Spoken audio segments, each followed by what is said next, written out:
Personal finance opinions YouTube channel में results और dividend के हवाले से एक और वीडियो में आपको खुशामदीद। पाकिस्तान स्टॉक मार्केट में मुख्तलिफ कंपनीज़ की तरफ से मार्च एंडिंग के रिजल्ट्स की अनाउंसमेंट का सिलसिला जारी है। कुछ कंपनीज़ के लिए ये Q1 है और कुछ कंपनीज़ के लिए Q3 है, डिपेंडिंग के कि कौन सी कंपनी का ईयर एंड कब होता है। तो इस हवाले से 15 और 16 अप्रैल को अगर हम बात करें तो दो कंपनीज़ ऐसी हैं जिन्होंने, एक ने 15 को और एक ने 16 को अपने रिजल्ट्स के साथ डिविडेंड का ऐलान किया।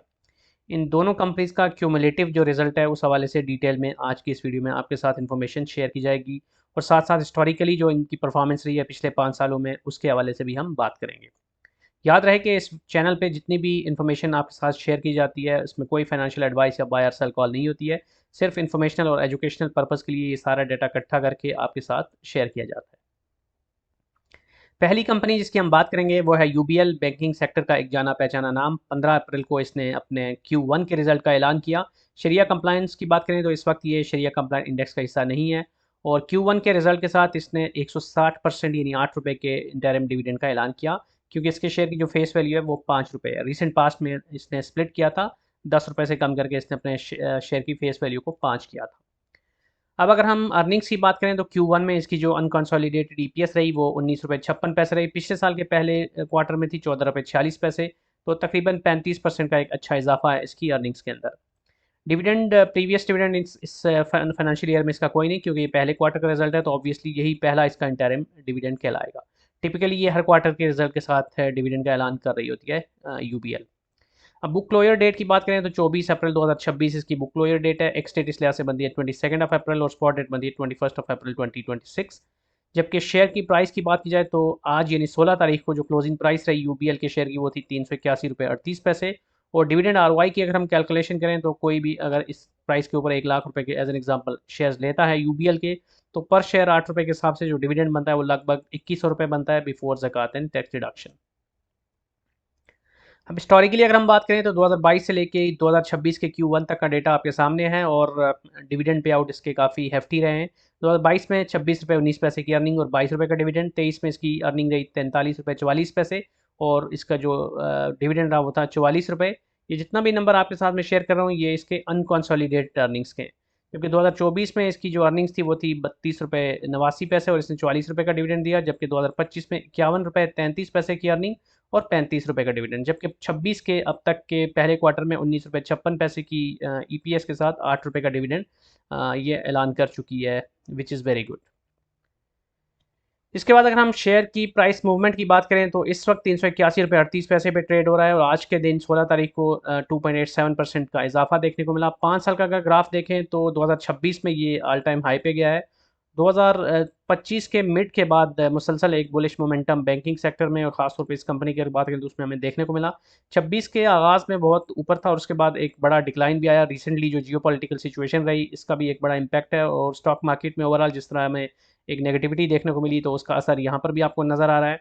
और इसके अलावा स्प्लिट भी हुआ था, तो ऑब्वियसली स्प्लिट के बाद प्राइस जो है वो नीचे आती है, क्योंकि जो शेयर नंबर ऑफ़ शेयर्स हैं वो बढ़ जाते हैं, तो नेचुरली जो शेयर की प्राइस है वो भी नीचे आती है, तो वो भी एक फैक्टर है। लेकिन ओवरऑल देखें तो इस साल में जो इसकी हाईएस्ट प्राइस रही वो 517 और जो लोवेस्ट प्राइस रही वो 214 रही, तो इस वक्त ये 381 पे है, तो तकरीबन बीच बीच में ही ट्रेड हो रहा है। आज के दिन अगर देखें तो 373 इसका लो और ₹384.49 इसका हाई रहा। इसके बाद जो दूसरी कंपनी है जिसमें वो best way cement, BWCL cement sector की एक जानी पहचानी कंपनी है from the perspective of dividend, क्योंकि सीमेंट सेक्टर में बहुत कम कंपनीज हैं जो कि डिविडेंड पे आउट के हवाले से जानी जाती हैं, क्योंकि ये ग्रोथ स्टॉक्स होते हैं मोस्टली। लेकिन BWCL एक ऐसा शेयर है इस सेक्टर में जो हर क्वार्टर में डिविडेंड देने की अपनी रवाज को बरकरार रखे हुए है।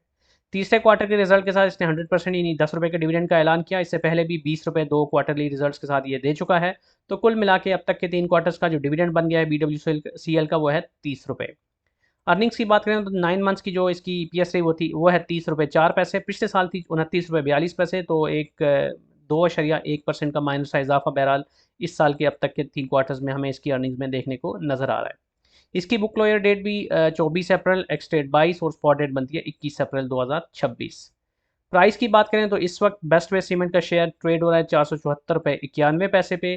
तो इस प्राइस के ऊपर अगर हम डिविडेंड आरओआई की कैलकुलेशन करें तो कोई शख्स अगर ₹1,00,000 के शेयर देता है BWCL के इस प्राइस पे, तो पर शेयर ₹10 के हिसाब से जो डिविडेंड बनता है वो तकरीबन ₹2106 बनता है बिफोर ज़कात एंड टैक्स डिडक्शन। हिस्टोरिकली अगर हम देखें तो 2022 में 17 रुपये 17 पैसे की अर्निंग के साथ 16 रुपये का डिविडेंड, 23 में 19 रुपये 94 पैसे की अर्निंग और 21 रुपये का डिविडेंड, फिर 24 में 23 रुपये 9 पैसे की अर्निंग और 26 रुपये का डिविडेंड, 25 में 40 रुपये की अर्निंग और 34 रुपये का डिविडेंड, और 2026 में अब तक 3 क्वार्टर में 30 रुपये 4 पैसे की अर्निंग और 30 रुपये का डिविडेंड। तो खुशाइंद बात यह है कि इसकी जो अर्निंग्स हैं 2022 से लेके अगर आप 2025 तक ये देखें तो मुसलसल एक एक्सपोनेंशियल ग्रोथ हमें नज़र आ रही है, और इस साल भी 3 क्वार्टर्स में 30 रुपये की इसकी ईपीएस हो चुकी है। तो बज़ाहिर ये लगता है कि पिछले साल के आसपास या उससे कुछ आगे पीछे इसकी ईपीएस हो सकती है इस साल भी चारों क्वार्टर्स को मिला के, अगर अगले क्वार्टर का रिजल्ट भी सिमिलर रहता है तो। ओवरऑल इसकी एक और अच्छी बात यह है कि जो जो इसकी अर्निंग्स में इजाफा होता है उसके डिविडेंड में भी इजाफा होता है। दूसरी बात यह कि आलमोस्ट इसका पे आउट रेशो जो है वो 100% या उससे ऊपर होता है, विच मीन्स कि कंपनी जो है जितना भी अर्निंग्स करती है उसका एक बड़ा हिस्सा या आलमोस्ट तकरीबन सारा ही अपने शेयर होल्डर्स को डिविडेंड की मद में दे देती है। अब इसके अगर शेयर की प्राइस मूवमेंट को देखें तो आज के दिन 474 रुपये 91 पैसे पे इसकी क्लोजिंग हुई, 2.41% का इजाफा हुआ आज के दिन इसके शेयर प्राइस में। और 5 साल में अगर आप देखें तो सिमिलर सा ट्रेंड नज़र आ रहा है जैसे मेजॉरिटी कंपनीज के केस में है कि मिड ऑफ 2024 से लेके 2026 तक मुसलसल इजाफा होता रहा, उसके बाद एक डिक्लाइन हमें देखने को मिल रहा है। और शेयर की प्राइस रिसेंटली जो जियोपॉलिटिकल सिचुएशन है उसकी वजह से भी कुछ नीचे आई थी। और अगर हम 52 वीक्स की बात करें तो इस वक्त 52 वीक्स के लो के काफ़ी करीब है, 363 रुपये 38 पैसे 52 वीक्स का लो, जबकि 687 रुपये 61 पैसे 52 वीक्स का हाई रहा। जबकि आज के दिन की बात करें तो 479 इसका हाई, जबकि 463 रुपये 75 पैसे इसका लो रहा। तो ओवरऑल इसके ट्रेडिंग वॉल्यूम इतने ज़्यादा नहीं होते, ट्रेडिंग के हवाले से इतना ज़्यादा ये पॉपुलर नहीं है, लेकिन इन्वेस्टिंग के पॉइंट ऑफ व्यू से या डिविडेंड के पॉइंट ऑफ व्यू से ये एक अट्रैक्टिव ऑप्शन के तौर पे जाना जाता है फ्रॉम सीमेंट सेक्टर। और इसके अर्निंग्स भी काफ़ी बेहतर हैं, जैसे अभी हमने देखा हिस्टोरिकली भी कि मुसलसल इसकी जो अर्निंग्स है उसमें इजाफा हो रहा है। तो this is one of the good options for dividend investors from cement sector. तो ये थी वो दो कंपनीज जिन्होंने 15 और 16 अप्रैल को अपने रिजल्ट्स के साथ डिविडेंड का ऐलान किया। आई होप कि इस वीडियो के ज़रिए जो इन्फॉर्मेशन आपके साथ शेयर की गई है यूज़फुल होगी। कोई भी क्वेश्चन या फीडबैक है तो आप कमेंट सेक्शन में लिख सकते हैं, और अगर आपको ये वीडियो पसंद आई है तो चैनल को सब्सक्राइब करना, वीडियो को लाइक करना और बेल आइकन को प्रेस करना मत भूलिएगा। Thank you very much.